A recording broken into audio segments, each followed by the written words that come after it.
Good morning. Today is the 8th of July 2017 and we are going to discuss the articles of The Hindu.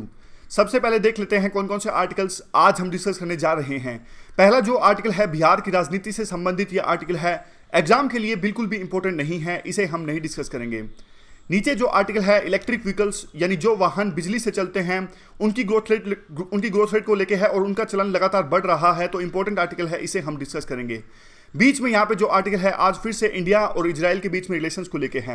हमने India और Israel के जो relations है उनको काफ़ी detail से डिस्कस किया था और इस आर्टिकल में सिर्फ 2-3 पॉइंट है बताने लायक, जैसे कि इजराइल के प्रधानमंत्री ने भारत के लिए एक बयान दिया था कि भारत और इजराइल की दोस्ती यह एक शादी के समान है जो स्वर्ग में हुई थी। लेकिन आर्टिकल कहता है इस चीज़ में कुछ भी नया नहीं है और इजराइल के प्रधानमंत्री ने सेम चीज़ चाइना के लिए भी गई थी। जब इजराइल के प्रधानमंत्री चाइना में गए थे तो उन्होंने सेम चीज़ चाइना के लिए भी कही थी। और एक और जो बात वो कहते हैं इंपॉर्टेंट कि इंडिया और इजराइल ने काफ़ी सारे प्रोजेक्ट्स की घोषणा तो कर दी, लेकिन उनको इंप्लीमेंट करने के लिए एक टास्क फोर्स का निर्माण करना जरूरी है ताकि उन प्रोजेक्ट्स को जल्द से जल्द इंप्लीमेंट किया जा सके। बाकी काफ़ी सारी ऐसी डिटेल्स हैं जो एग्जाम के लिए इंपॉर्टेंट नहीं, जैसे कि आर्टिकल लिखता है किस प्रकार से विभिन्न धर्म गुरुओं ने एयरपोर्ट पे हमारे प्रधानमंत्री का स्वागत किया, या प्रधानमंत्री वहाँ पे कौन कौन से स्मारक पे गए, किन से मिले, ये सब बातें एग्जाम में नहीं लिखने लायक हैं, तो इस आर्टिकल को हम नहीं डिस्कस करेंगे। नीचे का आर्टिकल्स अच्छा आर्टिकल है, ये अच्छा आर्टिकल है। हमारी सिटीज़ को किस प्रकार से गवर्न किया जाता है ये हम डिस्कस करेंगे। और साइड में जो आर्टिकल है ग्राउंड जीरो है, सैटरडे को ग्राउंड जीरो आता है, काफ़ी फैक्चुअल डिटेल्स होती है जो एग्जाम के लिए इंपॉर्टेंट नहीं होती, तो इस आर्टिकल को हम नहीं डिस्कस करेंगे। लेकिन दो जो एक्स्ट्रा आर्टिकल्स आज हम डिस्कस करेंगे, एक इंडियन एक्सप्रेस का काफ़ी अच्छा आर्टिकल है कश्मीर के ऊपर में, कश्मीर कन्फ्लिक्ट पे काफ़ी सारी डिटेल्स हमें मिलेंगी, और दूसरा जो आर्टिकल हम डिस्कस करेंगे एक्स्ट्रा दैनिक ट्रिब्यून का, इलेक्शन कमिश्नर्स की नियुक्ति किस प्रकार से होनी चाहिए। फिलहाल तो जो सेंट्रल गवर्नमेंट है वो अपॉइंट करती है, यानी अपॉइंट तो प्रेसिडेंट करते हैं, लेकिन रिकमेंडेशन जो दी जाती है वो सेंट्रल गवर्नमेंट के द्वारा दी जाती है। लेकिन जिस प्रकार से सीबीआई के चीफ की नियुक्ति होती है, एक पैनल रेकमेंड करता है, ठीक उसी प्रकार से इलेक्शन कमिश्नर की भी नियुक्ति होनी चाहिए, तो ये आर्टिकल भी इंपॉर्टेंट है। चलिए शुरुआत करते हैं। इलेक्ट्रिक व्हीकल से रिलेटेड जो आर्टिकल है पहले उसको हम डिस्कस कर लेते हैं। देखिए आजकल जो ऑटोमोबाइल इंडस्ट्री है, यानी जो व्हीकल्स पेट्रोलियम या डीजल से चलते हैं उनका चलन लगातार कम हो रहा है और बिजली से चलने वाले जो वाहन हैं उनका चलन लगातार बढ़ रहा है। ग्रोथ रेट की बात करें तो 60% यानी 60% की ग्रोथ रेट से इलेक्ट्रिक व्हीकल इंडस्ट्री आगे बढ़ रही है, लेकिन फिर भी अभी उन्हें काफ़ी समय लगेगा। अभी भी जो इनका एक प्रकार से नंबर की बात करें तो सिर्फ 0.2% व्हीकल्स पूरे वर्ल्ड में ऐसे हैं जो बिजली से चलते हैं। और अच्छी बात यह है कि इंडिया में जो टेस्ला कंपनी है वो भी अपना इलेक्ट्रिक व्हीकल्स लॉन्च करने वाली है।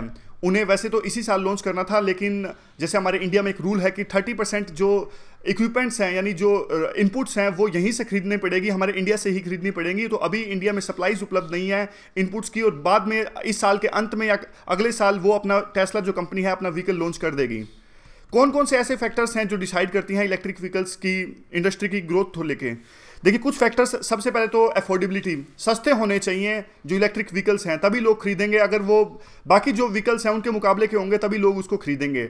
दूसरा जो सबसे मेन फैक्टर है वो बैटरी किस प्रकार की है, क्या सिंगल चार्ज करने पे बैटरी काफ़ी लंबी दूरी तक चल सकती है क्या नहीं चल सकती, और कितना कम मटेरियल यूज होता है उस बैटरी के अंदर में, एनर्जी डेंसिटी कितनी होती है, कॉस्ट कितनी है, क्या उस बैटरी को आसानी से रिसाइकिल किया जा सकता है, तो ये कुछ फैक्टर्स हैं। अगर यूपीएससी मेंस में इस प्रकार से पूछ ले सी कौन से ऐसे फैक्टर्स हैं जो डिसाइड करते हैं कि जो इलेक्ट्रिक व्हीकल्स की इंडस्ट्री है कितनी ग्रोथ रेट तय करेगी या कितनी आगे बढ़ेगी, कितनी एक्सपेंड होगी, तो इन फैक्टर्स का नाम हम लिख सकते हैं। आगे देखिए, तो जैसा हमने डिस्कस किया कि जो सिंगल बिगेस्ट कंपोनेंट है डिसाइड करने के लिए वो है बैटरी टेक्नोलॉजी, बैटरी कितने अच्छे से ग्रो कर पाती है। आगे और काफ़ी सारे जो ऑटोमोबाइल मैन्युफैक्चरर्स हैं जैसे BMW, वोक्सवैगन और डेमलर, ओडी, ये सब अब इस इलेक्ट्रिक व्हीकल्स इंडस्ट्री में अपने अपने व्हीकल्स की रिसर्च कर रहे हैं और आगे बढ़ रहे हैं। इवन फ्रांस ने तो यह भी घोषणा कर दी कि 2040 तक वो पेट्रोल और डीजल से जो चलने वाले वाहन हैं उन पे बैन लगा देगा, और 2040 के बाद में जो सारे व्हीकल्स होंगे फ्रांस के अंदर में वो बिजली से चलेंगे। तो वे फॉरवर्ड में हम क्या कह सकते हैं? देखिए इंडिया ने तो काफ़ी सारे कमिटमेंट्स किए हैं पेरिस क्लाइमेट चेंज के लिए भी, और पोल्यूशन वैसे भी हमारी सिटीज़ में काफ़ी ज़्यादा होता है, तो जितनी जल्दी हम इलेक्ट्रिक व्हीकल्स का यूज़ बढ़ाएंगे हमारे देश के अंदर में उतना ही ज़्यादा फायदा होगा। तो इसके लिए ज़रूरी है सरकार जल्द से जल्द जो इलेक्ट्रिक व्हीकल्स के लिए जो पॉलिसी है उसकी घोषणा करे। ऐसी उम्मीद है कि दिसंबर तक इलेक्ट्रिक व्हीकल्स के लिए सरकार पॉलिसी डिक्लेयर कर देगी। और सबसे ज़्यादा जरूरी है कि सबसे पहले जो 2 व्हीलर्स है या पब्लिक ट्रांसपोर्ट बसेस हैं वो बिजली से चलनी चाहिए, और इसके लिए सरकार टैक्स इंसेंटिव दे सकती है, क्योंकि फायदा ये है कि आसानी से चार्ज किया जा सकता है इनको सिटीज के अंदर में। पब्लिक ट्रांसपोर्ट के लिए बसेस और टू व्हीकल्स हैं, मेनली सिटीज के अंदर में चलती हैं, तो आसानी से चार्ज किया जा सकता है इनको, इसलिए सबसे पहले इनको लिया जाए।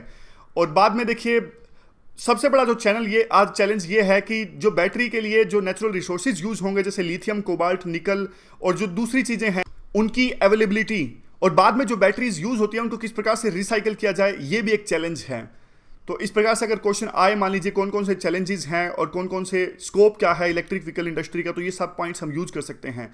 यूटिलिटी क्या है, इलेक्ट्रिक व्हीकल इंडस्ट्री है वो काफी तेजी से ग्रो कर रही है। अगर इंडिया की बात करें तो क्या कौन से रोड ब्लॉक्स, कौन से चैलेंजेस इंडिया के सामने हैं कि इलेक्ट्रिक व्हीकल्स इंडस्ट्री को आगे लेके जाए और उन चैलेंजेस को कैसे एड्रेस किया जा सकता है, तो काफ़ी अच्छा टॉपिक है। और अगला जो टॉपिक है वो अर्बनाइजेशन, पेपर 1 में आ सकता है। देखिए आज हमारी सिटीज़ की बात करें तो मल्टीपल ऑर्गेनाइजेशंस आज हमारी सिटीज़ को गवर्न करती हैं। जैसे आप दिल्ली का ही एग्जांपल ले लीजिए, एक तरफ म्यूनसिपैलिटीज़ हैं, दूसरी तरफ म्यूनसिपैलिटीज़ भी डिवाइडेड है वार्ड्स के अंदर में, तो सबकी अलग अलग बाउंड्रीज हैं। और भी एग्जांपल ले लीजिए, म्यूनसिपैलिटीज़ के अलावा दिल्ली में बात करें तो दिल्ली डेवलपमेंट अथॉरिटी भी है, इनकी अलग से बाउंड्रीज हैं, इनकी अलग से प्लानिंग है दिल्ली के अंदर में। उसके बाद में जो दिल्ली के अंदर में दिल्ली जल बोर्ड है, उनकी अलग से प्लानिंग है, वो उनकी अलग से बाउंड्रीज हैं, उसी हिसाब से वो वाटर प्रोवाइड करते हैं जनता को। फिर सीवेज डिस्पोजल के लिए अलग से बाउंड्रीज है, उनका अलग से फ्रेमवर्क है, अलग से उनका प्लान है। तो कहने का मतलब क्या है, एसेंस क्या है? एसेंस ये है कि हमारी जो सिटीज़ हैं, ये सिर्फ दिल्ली के लिए एग्जाम्पल अप्लाई नहीं होता, इवन जो सारी सिटीज़ हैं, मुंबई, बेंगलोर, चेन्नई, जो सभी बड़ी सिटीज़ हैं, उनमें क्या है, अलग अलग ऑर्गेनाइजेशंस है, अलग अलग अपने हिसाब से उन्होंने पूरी सिटी को डिवाइड करके रखा है। और इससे क्या है, एक कैओस क्रिएट हो जाता है, कोऑर्डिनेशन नहीं हो पाता। अब सोच के देखिए, कोऑर्डिनेशन की समस्या के लिए एक बड़ा एग्जांपल हमेशा ये दिया जाता है कि कई बार तो ऐसा देखने को मिलता है, एग्जांपल्स देखने को आते हैं कि एक बॉडी जैसे कि पीडब्ल्यूडी है, उसने पहले सड़क बना दी और बाद में क्या हुआ, टेलीकॉम कंपनी को अगर कोई वायर बिछानी है तो नई सड़क को तोड़ दिया जाएगा।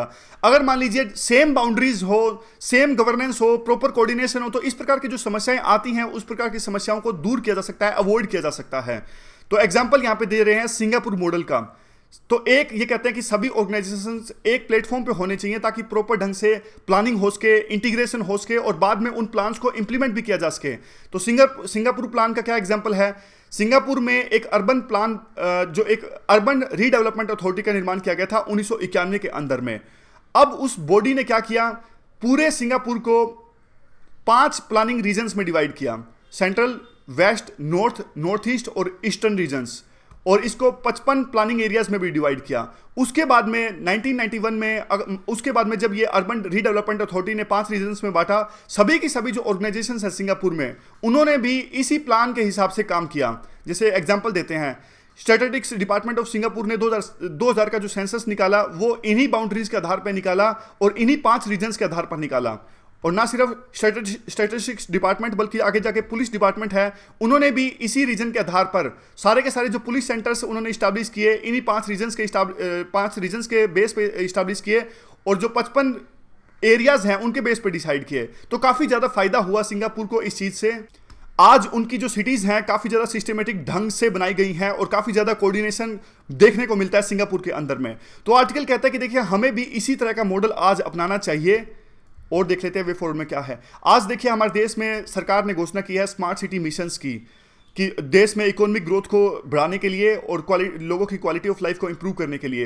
तो एक आवश्यकता है इस चीज़ की कि आज जो जितनी भी ऑर्गेनाइजेशन सिटीज़ को गवर्न करती है वो एक प्रॉपर प्लेटफॉर्म पे आएँ और पूरी सिटी को एक ही तरह की बाउंड्रीज में डिवाइड करें और जो भी उनका प्लान हो उसमें कोऑर्डिनेशन देखने को मिले। ऐसा ना हो कि देखिए डिफरेंट जो ऑर्गेनाइजेशंस है अपने अपने तरीके से काम कर रही हैं और रिसोर्सेज का अच्छे से यूटिलाइजेशन नहीं हो पा रहा है। तो मेन तो यही है आर्टिकल में, एसेंस जो है वो यही निकलता है कि जो बाउंड्रीज हैं वो अच्छे से डिसाइड होनी चाहिए और जो सारी की सारी ऑर्गेनाइजेशंस हैं वो उन्हीं बाउंड्रीज पे काम करें। इससे गुड गवर्नेंस आएगी और इंटीग्रेटेड प्लानिंग भी आएगी। अगला आर्टिकल अच्छा आर्टिकल है, कश्मीर में कन्फ्लिक्ट को लेकर ये आर्टिकल है। 1 साल हो गया बुरहान वानी का एनकाउंटर हुआ था, उस चीज़ को, उस घटना को हुए 1 साल हो गया। आर्टिकल अब कहता है कि देखिए अलग अलग परसेप्शन है कि बुरहान वानी की डेथ के बाद में जो इमोशंस है वो इतने ज़्यादा बाहर क्यों निकले और जो इंसर्जेंसी है उसका नेचर एकदम से चेंज क्यों हो गया। और सभी लोगों की अपनी अपनी राय है, जो भी एक्सपर्ट्स हैं अपने जो जिनके आर्टिकल्स आते हैं, और ये कहते हैं कई जो लोग हैं वो सिर्फ एक ही नैरेटिव को सामने पेश करते हैं जिसमें वो बिलीव करते हैं। लेकिन हमें इस कन्फ्लिक्ट को समझने के लिए थोड़ा पीछे जाना पड़ेगा। 2011 से 2016 तक जो घटनाएं हुई, हमको उन घटनाओं को समझने की आवश्यकता है कि आज इस प्रकार से सडन जो चेंज आया कन्फ्लिक्ट में, वो सडन चेंज क्यों आया। तो आर्टिकल कहता है कि देखिए 2008 से लेकर 2010 में जो हालात थे वो ठीक नहीं थे, और 2010 में भी पत्थरबाजी की घटनाएं काफी सामने देखने को मिलती थी। लेकिन उसके बाद में 2011 से लेकर 2013 के बीच में हालात धीरे धीरे सामान्य हुए, और उसका फायदा ये हुआ कि सरकार ने इंटरलोक्यूटर्स यानी 3 इंटरलोक्यूटर्स बनाए थे, जो कि कश्मीर के यूथ की एस्पायरेशंस को समझ के, क्या मेन समस्या है उसको समझ के 2011 से 13 के बीच में जो कश्मीर में शांति थी, उस रिकवरी टाइम को हम अच्छे से यूटिलाइज नहीं कर सके।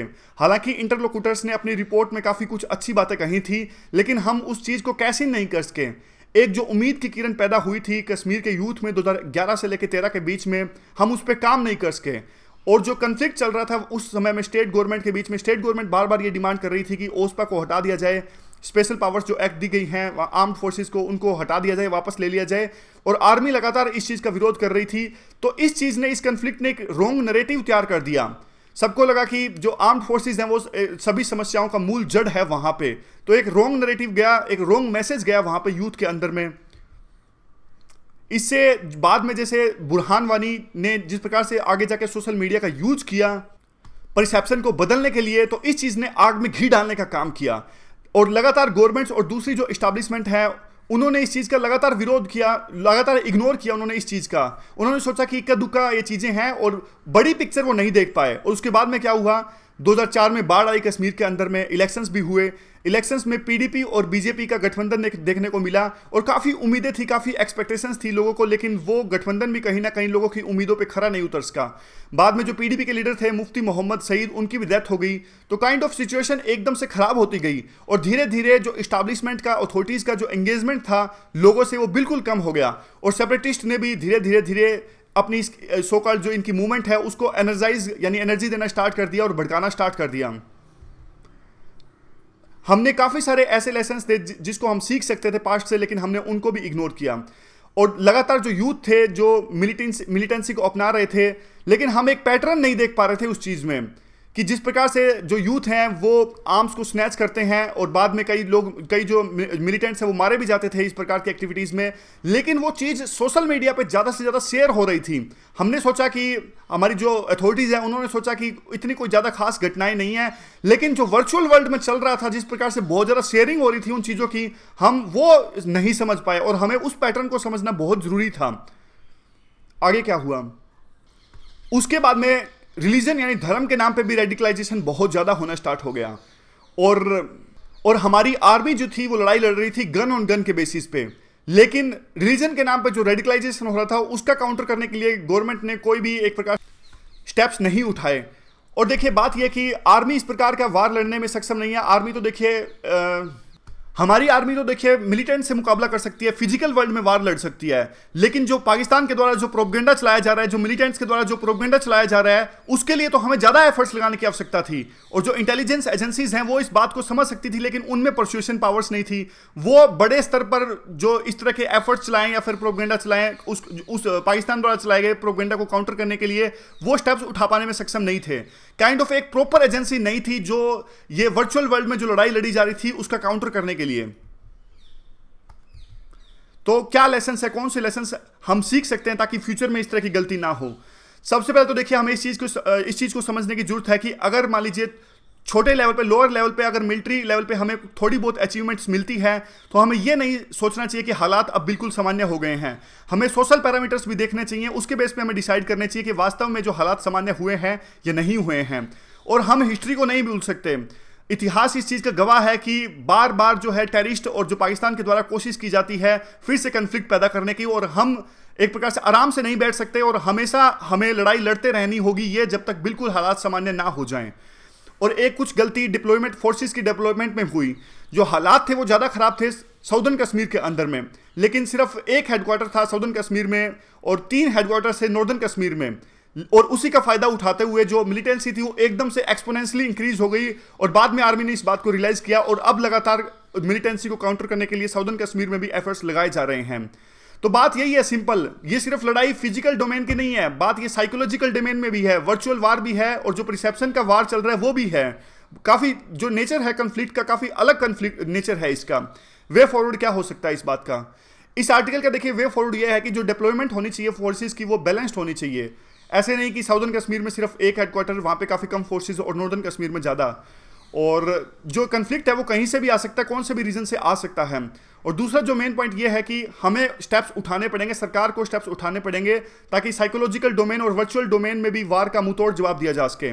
और इसके लिए जो अप्रोच की आवश्यकता है वो सिर्फ हम आर्मी पे डिपेंड नहीं रह सकते। आर्मी की काफ़ी ज़्यादा अचीवमेंट्स हैं, जो भी उनको काम दिया गया था वो उन्होंने काफ़ी बखूबी निभाया है, लेकिन सॉरी, अब वार लड़ने के लिए ऐसी चीज़ों की जरूरत है जिसमें आर्मी एक्सपर्ट नहीं है। स्ट्रेटेजिक कम्युनिकेशन इस्टेब्लिश करने में अब आर्मी का जो है जो एक्सपर्टीज है कम है। और उसके अलावा जो बात करते हैं हम पॉलिटिकल डायलॉग की या जनता के साथ एंगेजमेंट की, ये सब चीज़ें सरकार कर सकती है और सरकार को इसके लिए कदम उठाने होंगे। तो अब किस प्रकार का क्वेश्चन आ सकता है इस आर्टिकल के बेस पे? यूटिलिटी ये है, पेपर 3 के सिक्योरिटी में क्वेश्चन आ सकता है कि आप कश्मीर में जो कन्फ्लिक्ट है उसका नेचर डिस्क्राइब कीजिए, और इस कन्फ्लिक्ट को रिजोल्व करने के लिए एक ऐसी अप्रोच की आवश्यकता है जो आर्मी से बढ़ के है। आपको क्या लगता है कौन से स्टेप्स आप उठा सकते हो इस कन्फ्लिक्ट को एड्रेस करने के लिए? तो काफ़ी सारे इसमें डायमेंशंस आएंगे, पाकिस्तान के डायमेंशंस भी आएगा, डेवलपमेंट का डायमेंशन भी आएगा, जो 2 तरह के वार हमने डिस्कस किए, साइकोलॉजिकल वार या वर्चुअल वार, परसेप्शन का वार, तो ये सब डायमेंशंस आप ऐड करना, ये सब चीज़ें आती हैं। नेचर कैसा है कन्फ्लिक्ट का? अगला आर्टिकल हम डिस्कस कर लेते हैं, इलेक्शन कमिश्नर्स की जो अपॉइंटमेंट है उसको लेकर ये आर्टिकल है। अभी कंटेक्स्ट क्या है, अचल कुमार ज्योति जो है हमारे नए चीफ इलेक्शन कमिश्नर हैं, तो उनकी अपॉइंटमेंट हुई है। तो सुप्रीम कोर्ट में एक पिटीशन फाइल की गई थी। अब देखिए हमारे संविधान के अंदर में कोई भी मैकेनिज्म नहीं डिस्क्राइब किया गया है कि जो इलेक्शन कमिश्नर्स हैं उनकी नियुक्ति कैसे होगी। पहले तो इवन जो एक ही इलेक्शन कमिश्नर होता था, लेकिन बाद में 1990 के आसपास 3 इलेक्शन कमिश्नर होने लगे, एक चीफ इलेक्शन कमिश्नर और 2 उनके साथी इलेक्शन कमिश्नर। पहले सिर्फ एक ही होता था, सिर्फ चीफ इलेक्शन कमिश्नर। तो पार्लियामेंट ने अभी तक कोई इस चीज़ पे रूल बनाया नहीं है, कोई एक्ट पास नहीं किया गया है। अभी तक सिर्फ सरकार ही इलेक्शन कमिश्नर की नियुक्ति करती है, अपॉइंटमेंट करती है, यानी वो प्रेसिडेंट को रेकमेंड कर देते हैं और प्रेसिडेंट जो है इलेक्शन कमिश्नर की नियुक्ति कर देते हैं। तो इस बात पे जो सुप्रीम कोर्ट में एक पिटीशन फाइल की गई है, और सुप्रीम कोर्ट ने कहा है कि क्यों नहीं, जिस प्रकार से सीबीआई के चीफ की नियुक्ति होती है या फिर दूसरी बड़ी अपॉइंटमेंट्स होती है, क्यों नहीं इलेक्शन कमिश्नर की नियुक्ति भी उसी प्रकार से करे? क्यों सरकार को राइट्स दिया जाए, अधिकार दिया जाए कि इलेक्शन कमीशन पे देखिए पूरे डेमोक्रेसी को एक प्रकार से फेयर एंड ट्रांसपेरेंट इलेक्शंस करवाने की जिम्मेदारी उनके ऊपर में होती है। तो काफ़ी अहम ये पोस्ट है इलेक्शन कमिश्नर की। तो इसके लिए जो नियुक्ति होती है वो एक पैनल के बेस पे होनी चाहिए, उसमें चीफ जस्टिस ऑफ इंडिया भी होने चाहिए, या फिर जो जैसे सीवीसी के चीफ की नियुक्ति होती है, जो बड़ी नियुक्तियां होती हैं उनके आधार पर ही होनी चाहिए। और क्या कहता है आर्टिकल? सरकार के जो सोलिसिटर जनरल थे उन्होंने कहा कि किसी प्रकार की कंट्रोवर्सी अभी तक नहीं क्रिएट हुई है, इसीलिए कोई ऐसी जरूरत नहीं है। लेकिन सुप्रीम कोर्ट ने कहा कि नहीं, जरूरत है, या तो आप जल्द से जल्द कोई एक्ट पास करवाइए, इंट्रोड्यूस कीजिए पार्लियामेंट के अंदर में, नहीं तो हम अपना ऑर्डर देंगे उसके ऊपर में। अभी तक देखिए आमतौर पे कन्वेंशन ये है कि जो सिविल सर्वेंट्स होते हैं वही इलेक्शन कमिश्नर के तौर पे काम करते हैं और उनको पूरे सिस्टम का पता भी होता है सारा। लेकिन कई बार ऐसा होता है कि जो वो कंसल्ट करते हैं, मान लीजिए स्टेट के अंदर में इलेक्शन कमिश्नर्स की, रीजनल इलेक्शन कमिश्नर्स की नियुक्ति करनी है, तो काफ़ी बार स्टेट से कंसल्ट करना पड़ता है, गवर्नमेंट से कंसल्ट करना पड़ता है। लेकिन वो जो रीजनल इलेक्शन कमिश्नर्स हैं वो कई बार रूलिंग पार्टी के पक्ष में काम करते हैं, तो काफ़ी बार शिकायतें भी होती हैं स्टेट के अंदर में ओपोजिशन पार्टीज के द्वारा। लेकिन आमतौर पर जो हमारे देश में जो चीफ इलेक्शन कमिश्नर या दूसरे इलेक्शन कमिश्नर्स हैं उनके ऊपर में कम ही सवाल उठाए जाते हैं। हालांकि अभी हाल फिलहाल में काफ़ी सवाल उनके ऊपर उठे ईवीएम के विवाद के बाद में। तो वे फॉरवर्ड में हम क्या कह सकते हैं? वे फॉरवर्ड में ये कह सकते हैं कि देखिए एक वैलिड केस है चेंज के लिए, अभी तक पार्लियामेंट ने नहीं बनाया, तो इसका मतलब ये नहीं है कि अभी भी ना बनाए। और अभी जरूरत है कि एक पार्लियामेंट में एक ऐसा लेजिस्लेशन पेश किया जाए और उसे ऐसा कानून बनाया जाए कि जैसे जो सीबीआई चीफ की नियुक्ति होती है, फिर सीवीसी चीफ की नियुक्ति होती है, ठीक उसी प्रकार से इलेक्शन कमिश्नर्स की नियुक्ति भी होनी चाहिए। और आर्टिकल नंबर 324(2) में बदलाव की आवश्यकता है।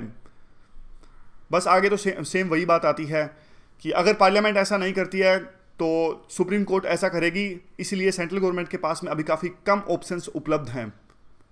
तो आज के डिस्कशन में बस इतना ही। Thank you very much for discussion.